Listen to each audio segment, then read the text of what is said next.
이스라엘에 큰 기근이 들었던 시대가 있습니다. 바로 사사시대입니다. 왕도 없고 사람마다 자기 소견에 옳은 대로 살던 혼란의 시대였습니다. 영적으로도 사회적으로도 불안정했던 그 시기에 한 가정이 선택을 합니다. 더 나은 삶을 찾아 고향을 떠나는 선택이었습니다. 그 가정의 중심에 있던 인물이 바로 나오미입니다. 나오미는 남편 엘리멜렉과 두 아들 말론과 기럨과 함께 베들레헴을 떠나 모압 땅으로 이주합니다. 당시 모압은 이스라엘과 종종 갈등 관계에 있던 이방 지역이었습니다. 단순히 이사 수준이 아니라 신앙적으로도 쉽지 않은 선택이었습니다. 그러나 먹고 사는 문제 앞에서 그들은 현실적인 결정을 내립니다. 처음에는 괜찮아 보였습니다. 타국에서 삶을 이어갔고 두 아들은 모압 여인과 결혼까지 합니다. 그런데 여기서부터 예상하지 못한 비극이 시작됩니다. 남편 엘리멜렉이 먼저 죽습니다. 그리고 시간이 지나 두 아들마저 모두 세상을 떠납니다. 남겨진 것은 3명의 과부 나오미와 두 며느리뿐이었습니다. 당시 과부는 사회적으로 가장 약한 존재였습니다. 보호해줄 남편도 없고 생계를 책임질 아들도 없는 상태였습니다. 특히 타국에서의 과부 신세는 더더욱 막막했습니다. 나오미의 인생은 한순간에 무너진 것처럼 보였습니다. 이때 나오미는 결단합니다. 이제는 돌아가야겠다. 하나님께서 다시 고향 땅에 양식을 주셨다는 소식을 듣고 베들레헴으로 돌아가기로 합니다. 이 장면이 참 중요합니다. 인생이 무너졌을 때 나오미는 하나님이 계신 자리로 다시 방향을 돌립니다. 이것이 신앙입니다. 상황이 아니라 방향입니다. 돌아가는 길에서 나오미는 두 며느리에게 말합니다. 각자의 고향으로 돌아가라. 자신과 함께 가는 것이 고생길이라는 것을 알았기 때문입니다. 한 며느리 오르바는 돌아갑니다. 그러나 다른 며느리 룻은 끝까지 남습니다. 어머니의 하나님이 나의 하나님이 되실 것입니다. 이 고백은 단순한 가족애를 넘어서는 믿음의 선언이었습니다. 이렇게 나오미와 룻은 함께 베들레헴으로 돌아옵니다. 그런데 고향 사람들은 나오미를 보고 놀랍니다. 예전에 그 나오미가 아니었기 때문입니다. 나오미는 말합니다. 나를 나오미라 부르지 말고 마라라 부르라. 나오미는 기쁨이라는 뜻이고 마라는 쓰다라는 뜻입니다. 자신의 인생이 너무 쓰라리다는 고백이었습니다.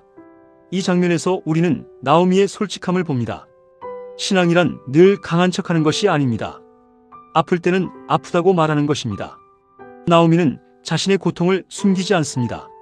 그러나 중요한 것은 그럼에도 불구하고 하나님을 떠나지 않았다는 점입니다. 베들레헴에서의 삶은 쉽지 않았습니다. 생계를 위해 룻은 밭에 나가 이삭을 줍습니다. 그때 하나님은 놀라운 섭리를 준비하십니다.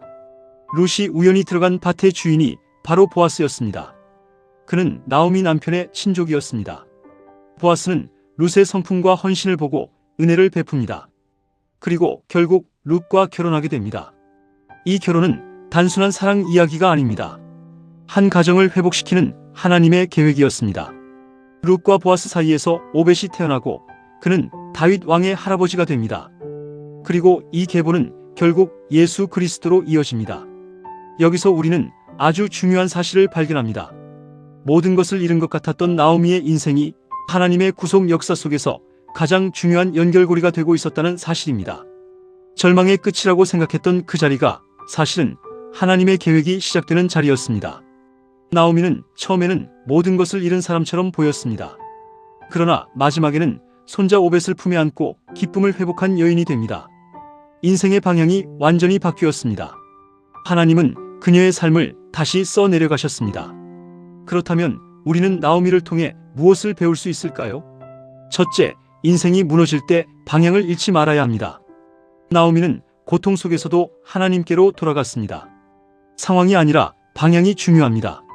둘째, 신앙은 솔직함에서 시작됩니다. 나오미는 자신의 아픔을 숨기지 않았습니다.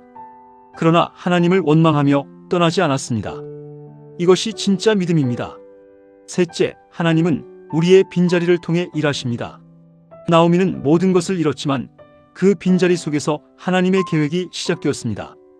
우리의 결핍이 하나님의 시작점이 될 수 있습니다. 넷째, 관계를 통해 회복하십니다. 나오미 혼자였다면 무너졌을 수도 있습니다. 그러나 룻이라는 관계를 통해 다시 일어섭니다. 하나님은 사람을 통해 일하십니다. 마지막으로 하나님의 계획은 우리의 이해를 넘어섭니다. 나오미는 자신의 인생이 이렇게 쓰일 줄 몰랐습니다. 그러나 하나님은 이미 더 큰 그림을 그리고 계셨습니다. 나오미의 이야기는 단순한 고난의 이야기가 아닙니다. 회복의 이야기입니다. 잃어버림에서 시작된 하나님의 역사입니다. 그리고 그 이야기는 오늘 우리의 삶에도 그대로 적용됩니다. 우리는 종종 끝났다고 생각하는 순간을 만납니다. 그러나 하나님에게는 끝이 아닙니다. 오히려 그때부터가 시작일 수 있습니다. 나오미의 인생이 그것을 증명합니다.